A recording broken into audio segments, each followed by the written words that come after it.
Sales is about demand generation, qualifying leads, closing deals. Marketing generates awareness, educates the audience, nurtures leads, and determines messaging, branding, content, that kind of thing. And so often, sales is working really, really hard doing their thing, and marketing is working really, really hard doing their thing. But success comes when we're together doing our thing. Executing a winning go to market strategy often feels like trying to solve a 5,000 piece jigsaw puzzle on the brown paper side with 100 pieces missing plus 200 pieces from six other puzzles thrown in. Can you relate to that? Over the last few months, I've had a dozen conversations with founders frustrated by this very thing. I mean, leaders are dealing with obstacles like unclear key performance metrics, muddled sales messages, and customer data scattered across systems, and it never seems to match up. It makes it exceptionally difficult to track and optimize their go-to-market efforts. How do you know what levers to pull or what to adjust when you don't have a clear picture of what's really going on?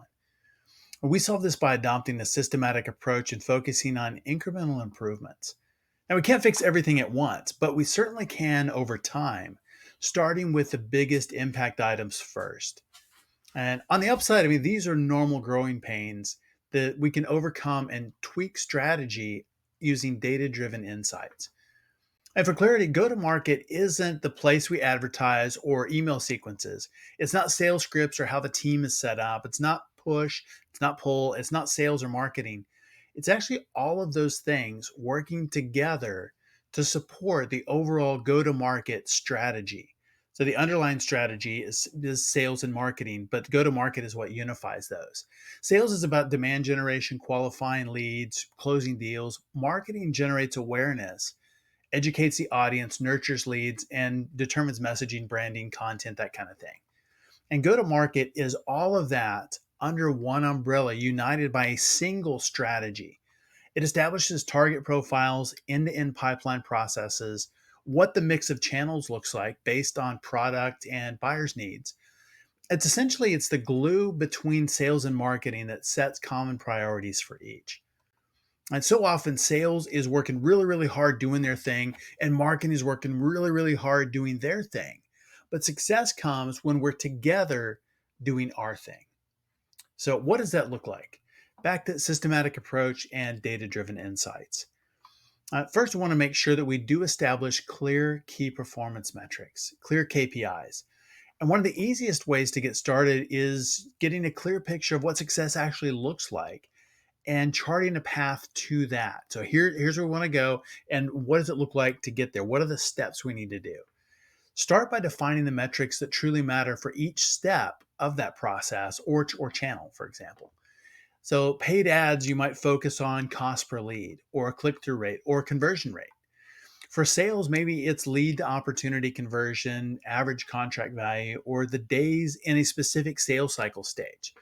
All of those provide intel into what's working, sometimes what's not working, and provide some clues as to what to try next. But the important part is that they're correlated to the overall go to market strategy, not isolated in themselves. I think we make a big mistake in trying to work on those things, and we may have one isolated piece of data and we only focus on that, but it's a point solution. It's not in the overall context of the strategy. Second is to solve the data explosion. I mean, anybody else struggle with that? The data that you need is in five different places, multiple systems.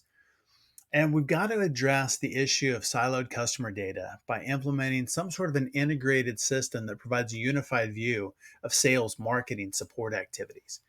Could be as simple as Zapier integration, so zaps back and forth between things. APIs could be a reporting dashboard that pulls disparate data into one place, or really complex. Maybe it's a data warehouse.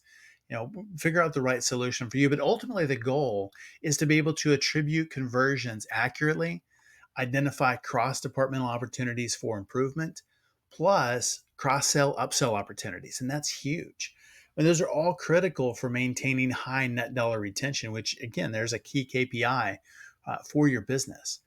But by breaking down these data silos, you'll be able to make better, more informed decisions and optimize your overall go-to-market strategy. Step three is to test incremental optimizations. I love starting small. Does that sound weird? Making small changes and then we keep the winners. The reason I like that is because it doesn't disrupt the business. And most of those small changes are easy to roll back. Not all of them, but most of them. But besides being low risk, small changes over time have a huge impact. So embrace a culture of experimentation by conducting low cost tests. Could be tweaking your messaging and paid ads or adjusting your content strategy, maybe testing out a new product or new product feature even before you build it. But before you build the product, build the habit of continually testing and iterating. And you'll be able to adapt to market changes and fine tune your approach based on what works best or what's most likely to work based on the data and the feedback you get. Go to market strategy will always have an element of frustration. I wish I could change that, but it's just the way that it is. Working through growth requires working through the growing pains that go with it. Focusing on a clear definition of success, getting sales and marketing aligned, and following and iterating on the feedback of data led experiments, leaders can navigate the complexities of the market and steer their companies toward success. What's your greatest frustration with go to market strategy? Do you find it more or less challenging as you scale up? Let me know in the comments below.